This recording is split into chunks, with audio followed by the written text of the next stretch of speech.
And Joseph James Simmons here with you, and this is From the Front Row, and this is Wrestling. Ladies and gentlemen, we thank you for joining this podcast here. I know it's been a while since we've had anything up, but hopefully things will change with that here in the near future as we continue to talk with more guests and get more people on. The question of the day, ladies and gentlemen, are you tough enough? Yes, ladies and gentlemen, USA Network is bringing back the infamous reality show WWE Tough Enough, and one of our guests this evening, and our special guest this evening, Skip Raddison, does believe he is tough enough. Ladies and gentlemen, Skip Raddison has overcome a lot of things in his life, a lot of physical, emotional challenges. And guys, you know, if there's anybody that I can think of that is tough enough, it's going to be this guy. Skip, how are you doing this evening, buddy? I'm doing good. How are you? I'm doing just fine. Definitely appreciate you taking your time to join this podcast with us.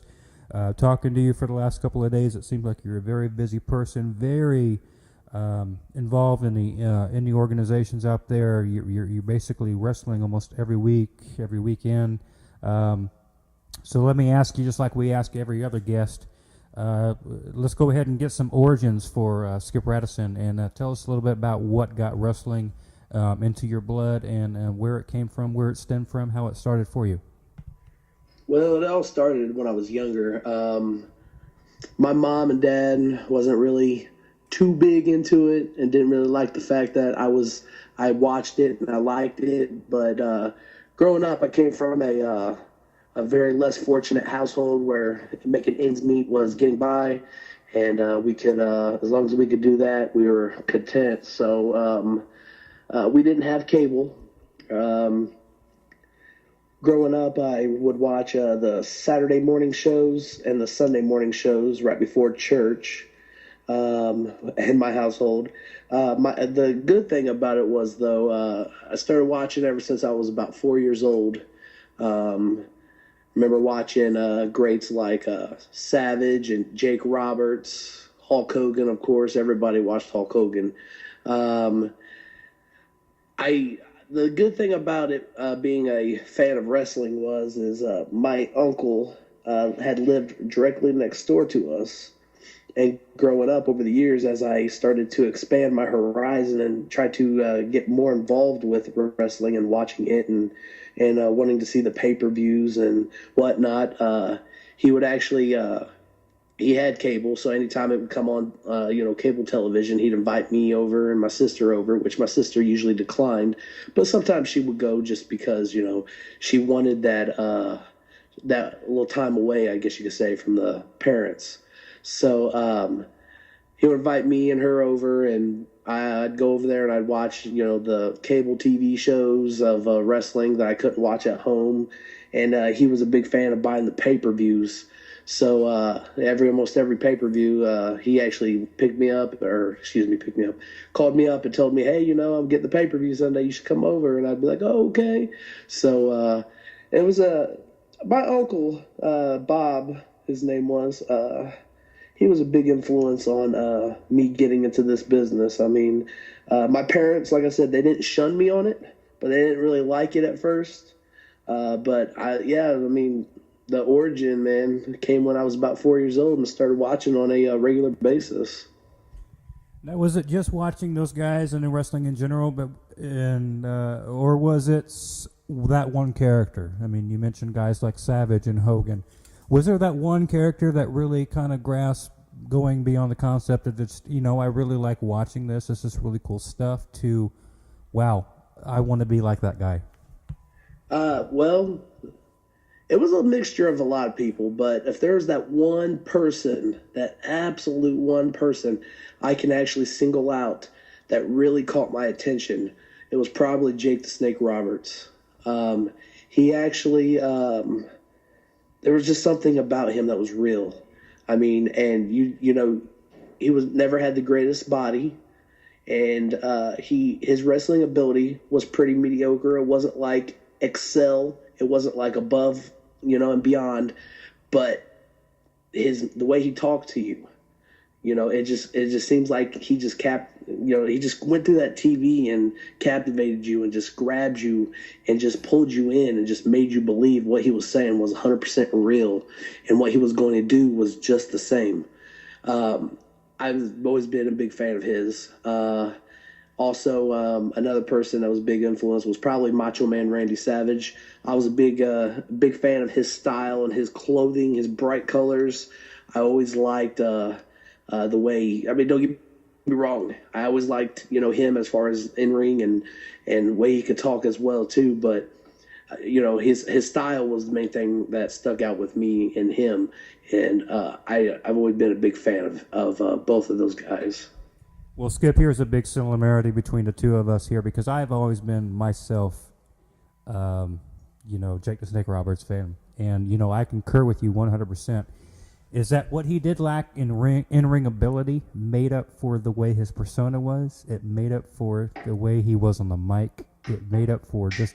He had this all-around presence. I mean, nothing about him was absolutely perfect. He didn't have the perfect in-ring ability. He didn't have the perfect mic skills. He didn't have this. Nothing was perfect, but everything meshed together to make it 100%. Do you agree with that? 100%. What about anybody else? You mentioned Jake the Snake Roberts. You mentioned Macho Man. Was there anybody as you progressed throughout the years of watching wrestling?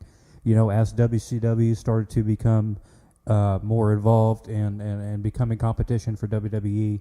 Any other organizations? Was there anybody else out there? As you grew through the years, that really stuck out for you? Well, this is going to be a real touchy subject, and I don't really want to get into all the politics and details behind it because this is probably a big politic and detail conversation that I'm not really wanting to get into in depth. But I was a big fan of Chris Benoit, and the only reason why is his toughness. I mean, the dude was never like giant, tall, and he had a muscular build, but he was never the biggest built. But when he went in there, just his facial expressions, his actual in-ring ability, as far as technicality goes, and being able to mat wrestle, it was always a big thing for me.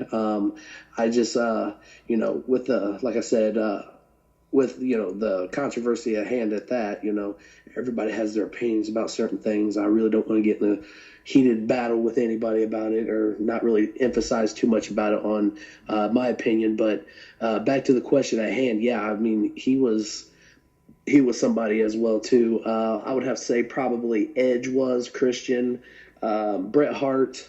I don't know what it is about me. It sounds really one-sided, but I mean, I just pretty much named off a whole list of Canadian wrestlers. So I guess you could say not by like I'm not definitely anti-American by any means necessary. I'm probably one of the most American guys you probably know.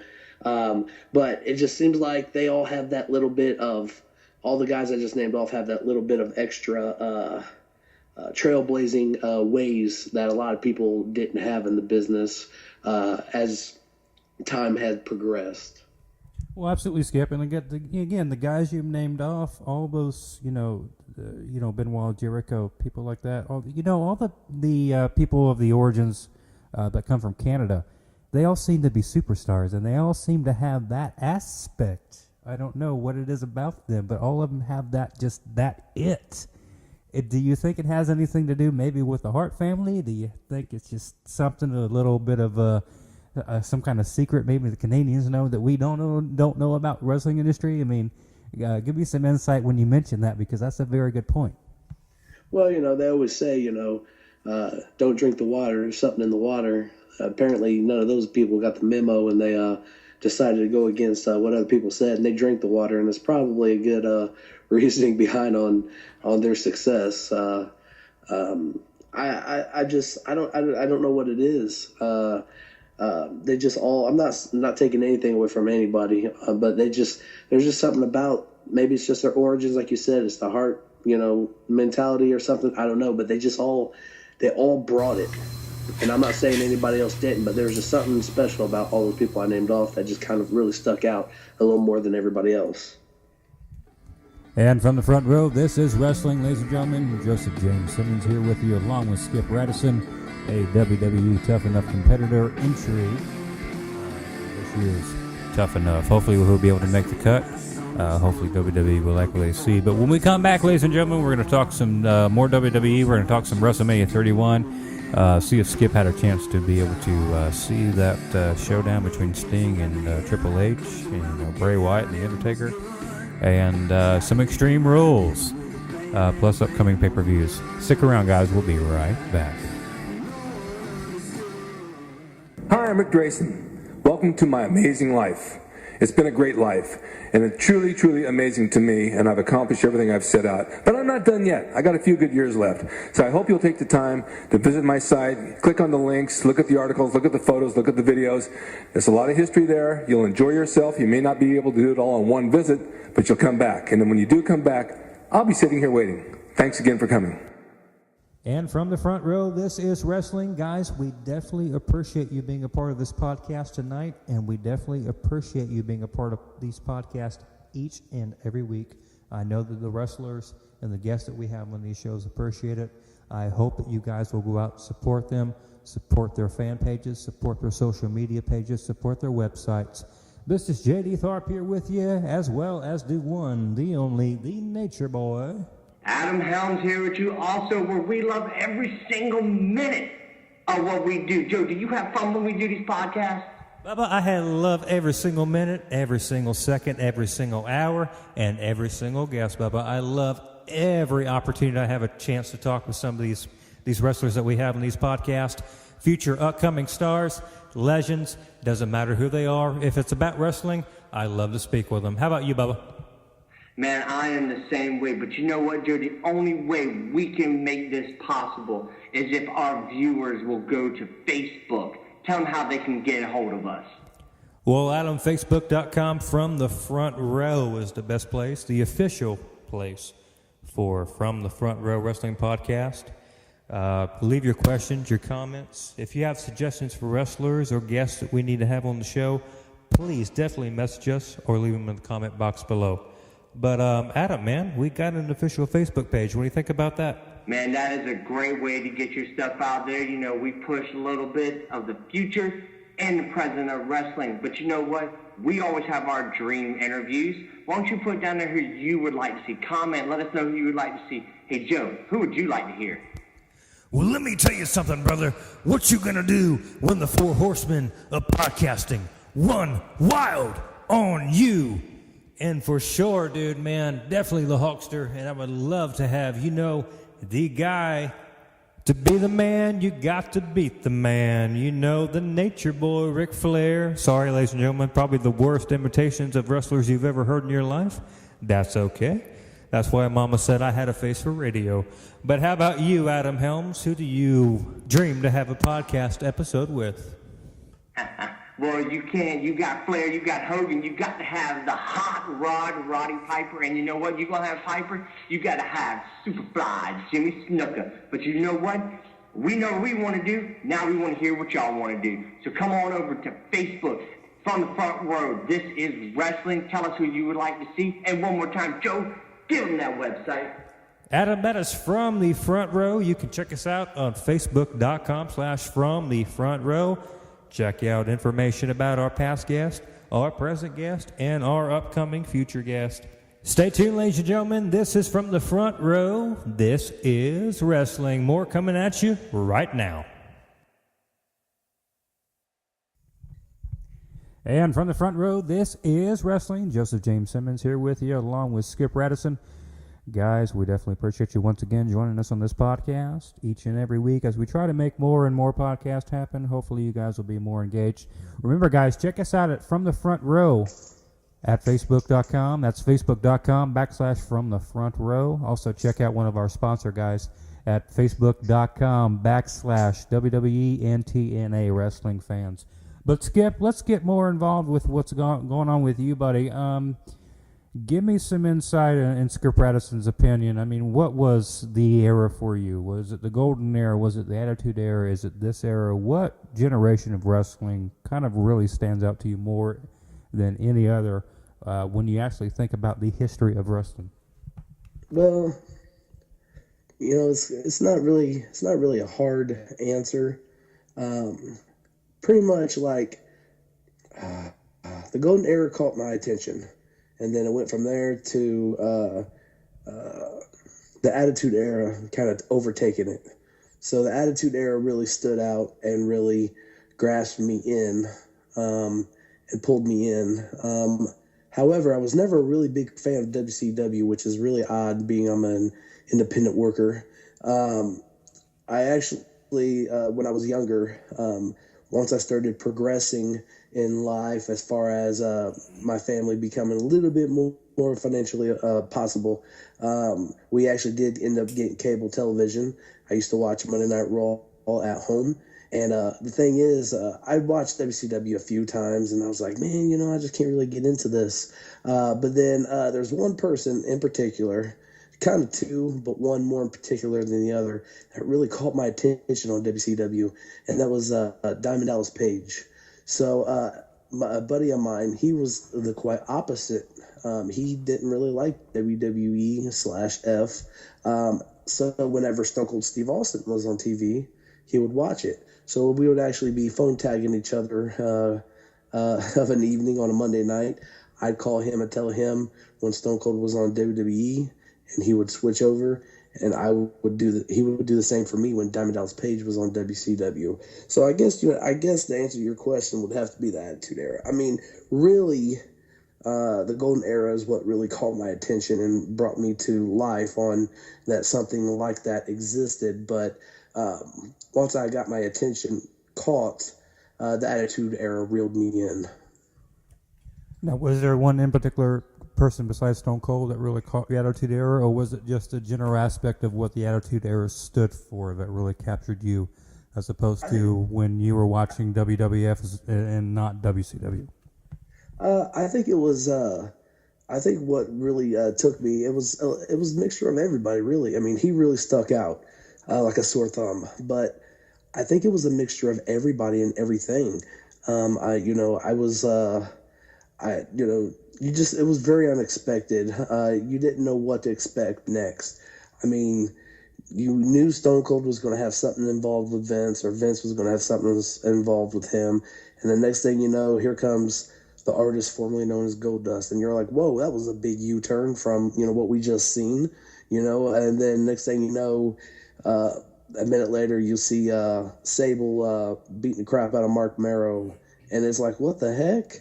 So, I mean, it's just, it all threw you for a loop. It was very unexpected. And it was, like they say, expect anything in the WWE, anything can happen. And at that, I'm not saying it's not the slogan now. I'm not saying that's not the case now, but back then, it was really the case. Well, Skip, and that's one thing that we had a major conversation about. It was probably a couple of months ago when we were doing a podcast regarding the Four Horsemen. And one of the topics that we got into with James Toons and Adam Helms, who are other co-hosts on this show here in the front row, This is Wrestling, is the fact that the wrestling industry has really, I don't know, the predictability of it is just so anticipated. Back then, like a lot of people have arguments right now, you didn't see world champions show up every night. You saw Hulk Hogan show up at a pay-per-view. That's when he was going to go to defend his world championship. But you never knew who was going to win. The anticipation of what wrestling match and the winner outcomes was always what kept you on the edge of your seat. And nowadays we've got these sources, of the internet, and we've got 100,000 other wrestling sites who are predicting rumors and anticipations for pay-per-views or match outcomes or title defenses or a new champion's going to be crowned. Do you think that has really taken out away from the aspects of really kind of having a person be more engaged in being a wrestling fan? Because, I mean, I can tell you, I can look at 100 different websites and then go watch the pay-per-view that website was referring about, and 95% of the time, they're pretty much correct with what's going on, and it takes the predictability and it takes the fun out of it. Well, it does, but inquisitive minds like to know. I mean, I think the internet is a big reason. This is, once again, everything I say on the show is strictly opinion.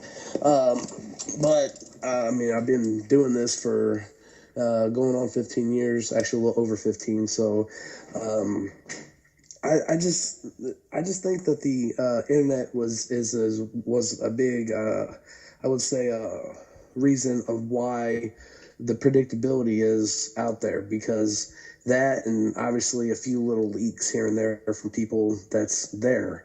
Um, uh, you know, there's got to be some kind of information coming from somebody on the inside for anybody to even say something. So obviously, people talk, and when they talk, it passes. I mean, word of mouth is, I've always said from day one, is probably one of the best uh, advertising schemes that you can have. Um, and you have one person that'll say something, the next thing you know, they'll say something, and then they'll say something, and the next thing you know, the word's out. So, and then, being the internet being a big social project, so to speak, social media, with that being said, word makes word of mouth travel even 100 times faster than what it did, back in the day. So, I mean, really with the predictability of pro wrestling, I'd have to say, a lot of the reason why it is today to blame is because of probably the internet. I won't say 100% the internet, because like I said, word of mouth was one of the best advertisers you could have back in the day, and it still is today. So, I mean, one of the big reasons, I think, in my opinion, is the internet. And then again, like I said, though, just a few minutes ago, inquiring minds want to know. So, you see, somebody on WWE, you see, Randy Orton, RKO, Seth Rollins out of nowhere. And then next thing you know, you're like, oh, are they going to have a match at the pay-per-view with it, out it being already unannounced? Then you're going to have people digging for information and trying to get that word of mouth. And once they get it locked in, then they pass it along to everybody else. So, yeah, internet would have to be probably one of the main reasons why wrestling is so predictable these days. Let's get to the second point of that. Do you think it takes the fun out of the sports entertainment industry? I mean, we go to internet sites, and, we can't blame wrestling for it. It's the people who actually log into those sites to see what the predictability is, to see what the outcome might be, what, analysis say is going to happen. But, I mean, there's so many of them out there. And, of course, it's the fan that types on the keyboard to go to that website to see what's going to happen for, what God reason. I mean, when I was a kid, we didn't have internet. We were on the edge of our seats, especially during, for me, one of my most memorable moments was WrestleMania 6, Hulk Hogan and Ultimate Warrior. I was staying at my best friend's house. Both of him and his brother were shooting for Hulk Hogan. I was all Ultimate Warrior, and I loved it, and we were all on the edge of our seats. By the time it was said and done, my arms were in the air, and they were both crying their eyes out. But that was the fun of it, We didn't have the predictability of it. We didn't have the internet to sit there and say, this is probably what's going to happen. So, I mean, does it take the fun and the predictability out of it? Does it take the excitement out of the industry now because of stuff like this that we have going on around the internet? I mean, it can, depending on the person you're talking to. A lot of people these days, they want to know. They want to know because, they know that the two combatants are going to have a great match. There's no doubt about that. And the reason why it's, booked the way it is, they know that they're going to have a good match. But a lot of people, like I said, depending on the person you're talking to, you have some people out there that want to know. So they look into it and like, okay, I understand nowadays, and it's been, a year and a half since they've had the WWE network. But even before then, a lot of people would research on the internet and be like, okay, is this person going to win? Because if so, I'm not going to waste my money on see somebody else win that I don't want to win. So, with that type of person, then yeah, it doesn't take the fun out of it because they want to know before they spend their money on it. Nowadays, I don't, like I said, about the past year and a half, I don't think that's been really a big issue because you can get the network for just like $10. So, I mean, who wouldn't want to spend $10 on a pay-per-view? Whereas before a year and a half ago, you would have to pay $50 for a regular pay-per-view, and one of the top 4 pay-per-views you spent, $60-$75 on. So, during that time when you had to pay that big amount of money, people didn't want to spend their money and see, they obviously know that there's going to be a few upsets of people they didn't want to see win. And that's expected. But the big dogs within the company, they didn't want to see, they didn't want to spend $75 to see Shawn Michaels beat The Undertaker. Everybody, wanted to see that Undertaker, moment. You see him, go, 20-0, 19-0, whatever it shall have been that year. So with that type of person, then no, it doesn't take the fun out of it. For everybody else who wants to, actually, for everybody else who wants to actually watch the pay-per-view and see who it is and don't care how much money they spend on that person right there, it probably does take the fun out of it, because you have, I'm not gonna lie, I'm guilty of that already, because I was watching a pay-per-view and there was a friend on my Facebook page that happened to say, hey, will you post the results? I can't watch it. And I'm like, yeah, sure. So I was posting the results on Facebook, and somebody who had not watched the pay-per-view, who's at work, who has to watch it the next day or order the encore at the time, they defriended me on Facebook because they didn't want to see the results and they didn't want it ruined for them. So, you have two different peoples within that demographic. You have one who wants to know and one who doesn't. The one who wants to know, they just want to make sure they're spending their money on something that they are going to be happy and a pleased product with. The people who don't want to know, those are the ones that you and I probably fit in that category with the excitement from back in the day and stuff. I would have to say most of the people that don't want to know probably fit in the demographic of you and I growing up back in the day, watching WrestleMania 6 and seeing the outcome at the end of the night that you wanted to see and that got you up off your seat and got you going crazy and wild. So it really, in my opinion, there's two different people that, and with a certain group, yes, it can take the fun out of it knowing who wins, and with a certain group, it doesn't. So. Well, Skip Raddison is our guest, ladies and gentlemen, here on the front row. This is wrestling. We're going to get to two more questions here. If Skip had a chance to watch these when we were talking about WWE, and then we're going to get more involved into his personal situation as far as his wrestling career. Skip, two things. Did you get a chance to watch WrestleMania 31, and what did you think about it? Excuse me. Yes, I did actually watch it. In my opinion, it was probably the best WrestleMania they've had in years. I'm very easy going when it comes to watching those. Like, I know there's a certain reason why a person A beat person B and person B beat person A, or person C, beat both A and B.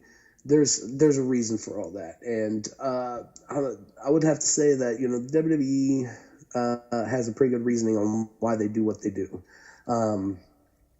I thought last year's WrestleMania wasn't bad. Everybody started a riot about it and then started unsubscribing to the network and all this other stuff. And they did that, this year. I think it was at the Rumble and stuff like that. The people that do that are the people in that one category I told you about that, they want their way and they want, to see certain people win and whatnot. And there's a reason for everything. And my mom brought me up in this world and she told me that. And ever since then, I've lived by that. My personal opinion, WrestleMania 31 this year is probably one of the best ones in a very long time. I would have to say, man, it was by far probably one of the best they've had in at least 3 or 4 years, without a doubt. And what about the one that we were just about a little over 6 days out from, Extreme Rules? There was, honestly, in my opinion, I watched Raw probably 3 out of the 4 times before the pay-per-view of Extreme Rules came up. There was not a lot of build-up to Extreme Rules. Most of anything that I saw was probably Seth Rollins and Randy Orton and John Cena and Rusev. A little bit of Big Show and Reigns. It kind of was the same old every week, if you ask me, in my personal opinion. But did you get a chance to watch Extreme Rules, and what did you think about that pay-per-view? Yeah, I watched Extreme Rules, and quite frankly, here's my opinion on Extreme Rules. This has been I don't know if anybody else has noticed this, but I have. But in the past, when you watch WrestleMania and then, at least the last, 3, 5 years, 4 years, whatever that number shall be, depending on the person. For all I know, it could be the last 10 years. Like I said, every person's individual when it comes to wrestling and their opinion on things. And that's just not just in wrestling, that's in everything. But back to the subject of wrestling, last few years for me, at least 3, 4, maybe even 5 years, it just seems like the second pay-per-view, which is the pay-per-view after WrestleMania, Extreme Rules. So I wasn't going to say second, but you know what I mean. The next pay-per-view after, I should say rather, WrestleMania, which has been Extreme Rules. I know it's been other things in the past, Judgment Day and Backlash, and growing up in our era. That pay-per-view always seems to be the better. Excuse me. I apologize. I got a little bit of a sinus thing going on. That's all right. No worries.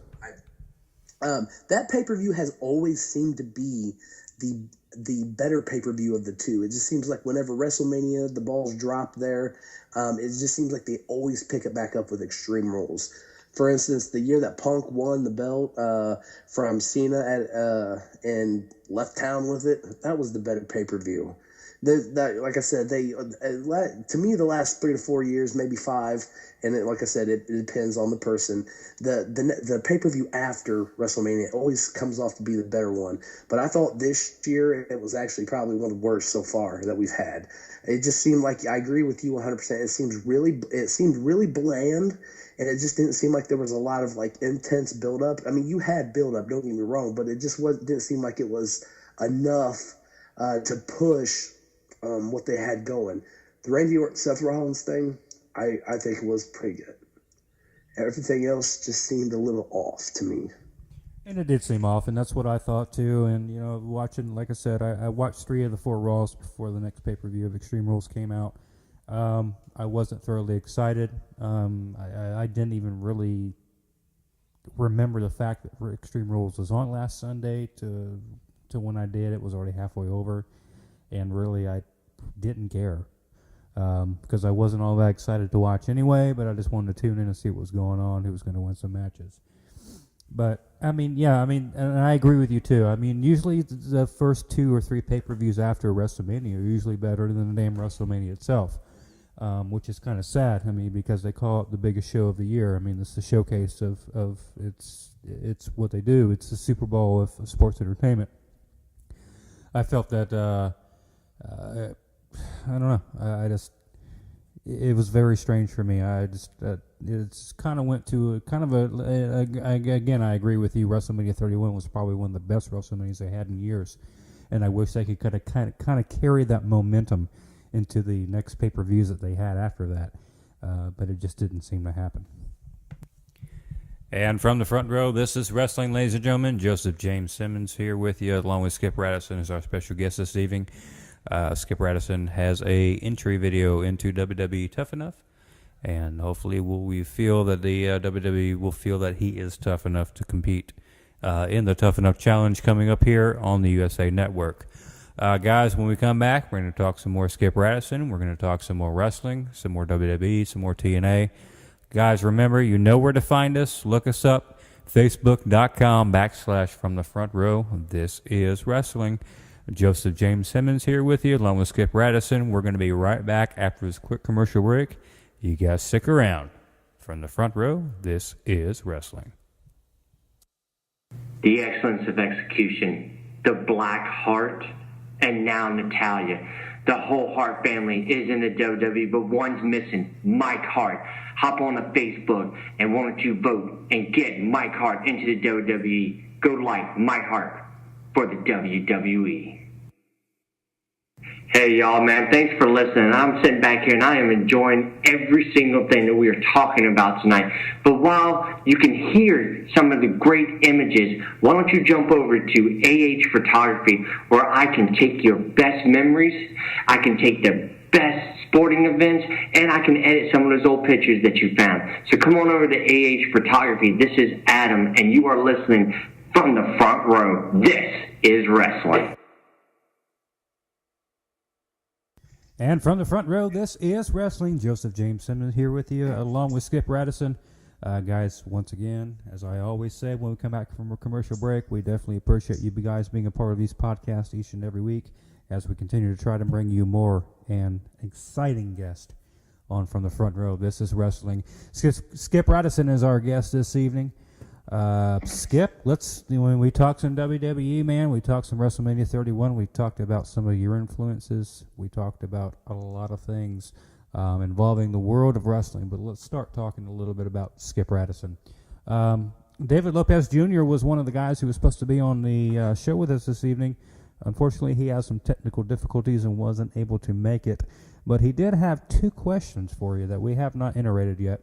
One question was for you, Skip, how old when you actually started wrestling?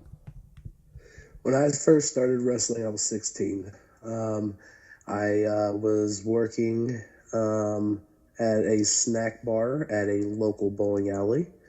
They had a autograph signing that I was very unaware about. Until I had come into work, I'd seen posters about it. And the weird part about it is, I figured I would have, me working there, and I figured I would have seen posters, about it, weeks in advance or even a couple of days in advance, but I hadn't. So I went into work that day and seen they had posters up for it. I'm like, what the heck? What is this about? And it was a local organization, which is no longer around, ran by somebody. And it was an autograph signing with Jimmy the Boogie Woogie Man Valiant. And I was like, whoa, what the heck, I went and was working my job at the snack bar, making food, people's orders out. And I had happened to walk by the table and seen Jimmy Valiant there and the promoter and a couple other the local guys, which I don't really remember who they were. And I grabbed a flyer for the event. Later that night, I came home, whatever. Next day, I talked to my mom after I got out of school. And I was like, hey, I want to go check this out. Can I go? I think tickets were only like $5. She was like, yeah, that's fine. You go ahead and go. And I'm like, really? She's like, yeah. So that weekend, I went to the wrestling show. And when I was there, after the show was over with, there was a guy there by the name of the Bouncer. That's what his ring name was. I decided to wait till I've always been like this everywhere I've went, but I'm a big fan of waiting till the crowd leaves. That way, you can get out a lot quicker. And decided to do the same thing. As I was waiting, the Bouncer, he comes up and says, hey, you want to help me tear down the ring? And at the time, I was 16, 15, 16-ish, somewhere around there. I was like, oh, wow. This wrestler's asked me if I want to help him tear down the ring. I was like, oh, man, this is a cool thing. And I'm really astonished about it. And I was like, yeah, sure, whatever. And I had started helping him tear down the ring. And he told me pretty much, he's like, hey, I take this ring everywhere I go. I go to a lot of wrestling shows. If you want to, you can get a hold of me. Here's my number. I'm like, oh, wow, I got a wrestler's number. So I was like pretty starstruck about it. And what ended up happening is I went down the old school road, so to speak, and the Bouncer, I had talked to my mom and asked my mom, hey, this guy said, that I could go with him on shows and stuff. Is it okay if I go? And my mom's like, I want to talk to him first and meet him. And I'm like, okay, that's no big deal. So she did. And then after she did, me and Bouncer did. I would go with him show to show, helping him set up and tear down the ring. And in return, I was receiving training. So I trained for 2-3 hours a day, about 2-3 times a week, after we would set up the ring. And that's how I got to the business. At the time, a little bit of time in, about a year or two of training. The thing is about my training at the time, it was very minimal because, I had to work around my work schedule, plus I had to work with his schedule and when the shows and stuff were. So I trained on an average basis about 2 or 3 times a week, but there were some weekends where I only got to train once. There were some weekends where I didn't get to train at all because he would be running late at his work schedule and pick me up late, and we would get there and set the ring up, and we just have it up just in time before doors open. So sometimes I didn't get any training at all, but I still got the training of discipline and respect in the business, and maintaining your composure, all the little things that not many trainers train. I got to learn those as well too. Eventually, after a while working with him, 3-4 years, something like that, I felt like, my training could have been advanced. So I ended up actually going to a local school in where I lived and started training there. Now, Skip, give us some insight about some of the organizations through your career that you've worked for, people that you started out with, and give us, some information about who you're working for now, where people can go see you. When I first started with the bouncer, he ran a company called CCW, which was pretty popular. Back in the day, it was like it had local television and everything, so it started taking off. And then he would rent the ring to a guy by the name of Larry Wayne, who ran a company called ICW, and I worked for him every once in a while. ICW actually was probably one of the premier organizations back in the day when I first started working and started going around with the bouncer and tearing down the ring. It had... excuse me, sinus infection acting up. It had a lot of stars that people now know as Abyss, and one half of America's Most Wanted used to be tag team champions of TNA, Wildcat Chris Harris. That company also had a competitor at the time that was named Mercedes, who then ended up becoming Jillian Hall in the WWE. ICW back in the day was a pretty big deal. And so that was like one of the main organizations. Once, like I said in the story previous, once I felt like, I wasn't getting enough training, or I couldn't go much further, I went to a company called WCWO. It's actually the longest running independent promotion in the state of Indiana. It's been going around since about 92, 93. And the only difference between it is now and then is it changed its name. Before it started out, I think it was Indiana Wrestling Federation. I think it was IWF. I could very well be wrong, so don't quote me on that. And then it changed its name to WCWO, and it's just always been that since. That's where I picked up my second wind of training, so to speak, and bettered myself. They actually had a school with a set building, a set location, and they'd done it, 3, 4 to 5 times a week. If there was some time that you couldn't make it or you wanted extra training, all you had to do was get with the promoter, the guy who ran it, and he would, if he trusted you, which most of his people that ever was there, he trusted, obviously, he would give you a set of keys and you can go in on your time off and whenever nobody was around and work on some of, the basics that he taught you, in previous weeks. And then I still to this day, on occasion, wrestle for WCWO. I actually was on a full schedule with them until probably a few months ago, had a slight little minor, and yes, it was minor, hand injury, fractured my right pinky, and then took a little time off from that. And then once I took time off from that, I started picking up bookings elsewhere and new territories, new places, and I started jumping out and getting myself out there more. And I was like, oh, wow, So, but man, growing up in this business, I wrestled for so many organizations that were great. Frontier Elite Wrestling, it was a really good organization. Big name stars there all the time. Jimmy Wang Yang. Actually, I wrestled Jake the Snake, one of my idols in this business. I actually wrestled him at Frontier Elite Wrestling in a tag team match. I've wrestled, a lot of really good organizations growing up in this business. So currently who I'm working for a company called 1CW out of Franklin, Ohio. I love that group. That's probably one of the best, locker rooms I've ever been in. I mean, being in this business, you see a lot of guys and you wrestle a lot of guys, and you're in a lot of locker rooms. But that locker room has one of the best mentalities I've probably ever been in. Great group of guys there, and I love going there. And like I said, I occasionally wrestle for WCWO still. Excuse me. I also am going to start wrestling for a company. It's probably going to be one of the biggest deals in this area in a while. There's a company called Visionary Championship Wrestling. The guy, he's told me his story, and he's absolutely remarkable.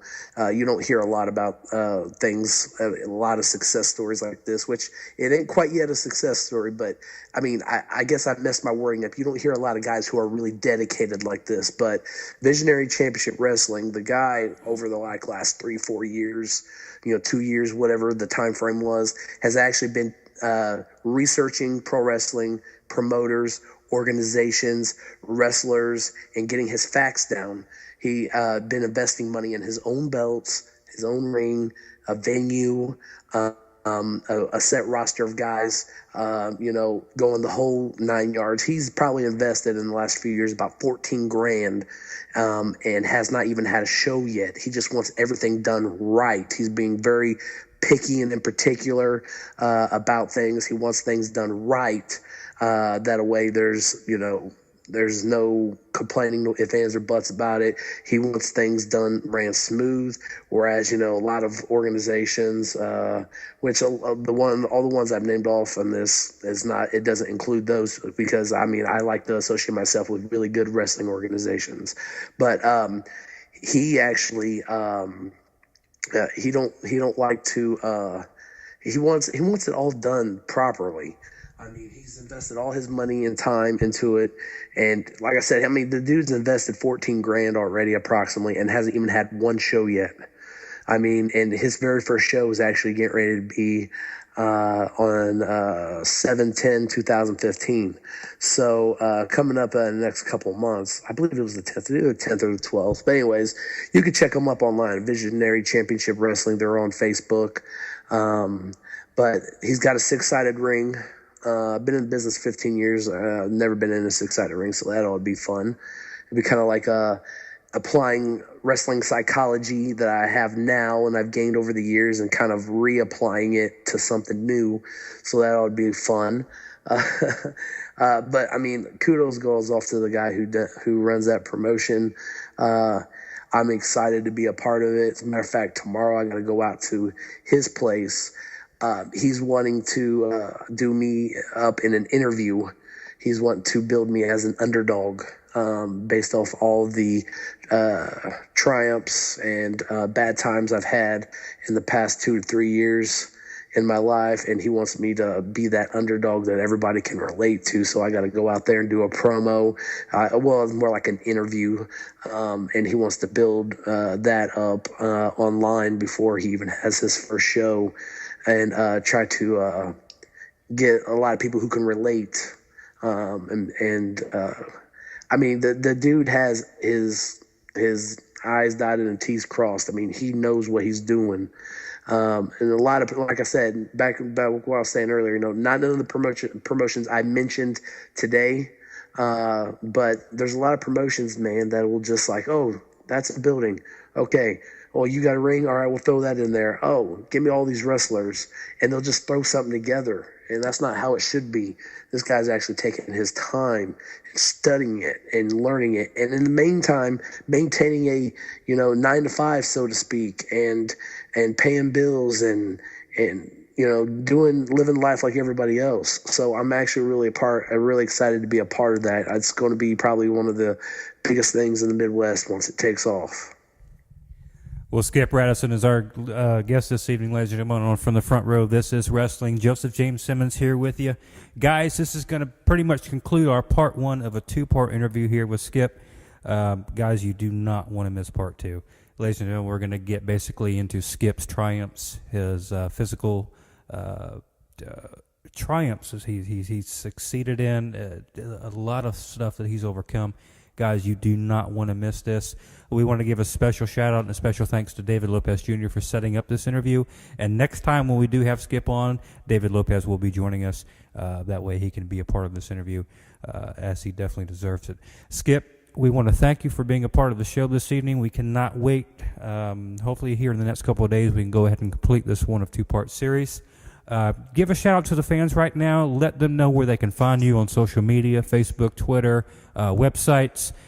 Even give some shout outs to the promotions that you're working for. A lot of promotions I'm working for. Like I said, WCWO, it's Wild Championship Wrestling Outlaws. You can find them on Facebook. Visionary Championship Wrestling on Facebook. 1CW, First Class Wrestling. You can definitely find them on Facebook. Like I said, it's a great group of guys. I love going down there. I look forward to going down there. You know, when you're in any kind of job or business, you should always look forward into going to your job. And that's definitely one of those promotions that I look forward to going to every time they book me on the show. Great group of guys. My hat's off to them. Like I said earlier, Visionary Championship Wrestling out of Richmond, Indiana. You might want to check those guys out. Those guys are going to be probably one of the next big things in this area. Probably, maybe even, the U.S. Who knows? I just know he's doing everything the right way. You can look me up. I got my own personal page, which I don't mind adding people to. It's Skip Raddison, just Skip. And then Raddison is not spelt like the hotel. I actually have 2 D's in my name and 1 S. So it's Raddison. Or if you want to go to my fan page, I have 2 admins on there that answer questions and whatnot. I got my own line of merchandise on there as well. You can find out what town I'm going to be in. All promoters, if they want to contact me, contact me through either page, preferably the fan page. But if you want to contact me through my personal page, that's fine too. But my fan page is Independent Wrestling Star Rampage Raddison. So make sure you put that in there. Independent Wrestling Star Rampage Raddison. I'm always accepting bookings. And from the front row, this is Wrestling. Joseph James Simmons here with you, along with our special guest this evening, Skip Raddison. This is a part 1 of a 2-part series, guys, ladies and gentlemen. So make sure you check out part 2. We're going to have that here up in the next week or so at the time this podcast is being released. Man, it's been a wonderful time this evening to talk with Skip. I cannot wait for part 2, and you're not going to want to miss it, guys, because we're going to talk a little bit more about Skip Raddison, his journey towards becoming a wrestler, and definitely the things that in his life he's had to overcome. But from the front row, this is Wrestling. Joseph James Simmons here with you once again. Like we said earlier, definitely want to give a shout-out to David Lopez Jr. for setting this interview up. And when we do part 2, we'll definitely make sure that we can figure out the technical difficulties that David had, where we can get him on the show next time around. But once again, guys, you know where to find us, Facebook.com/From the Front Row. Again, once again, guys, check out all the social media pages that Skip mentioned. Give him a like, give him a Twitter follow, just about anything and everything he's got, you can find it, trust me. Just Google Skip Raddison, you'll find his social media networks out there. But once again, guys, this is From the Front Row, and this is Wrestling. We appreciate you joining us each and every time that we have an episode. I hope you guys have a great week. Take care.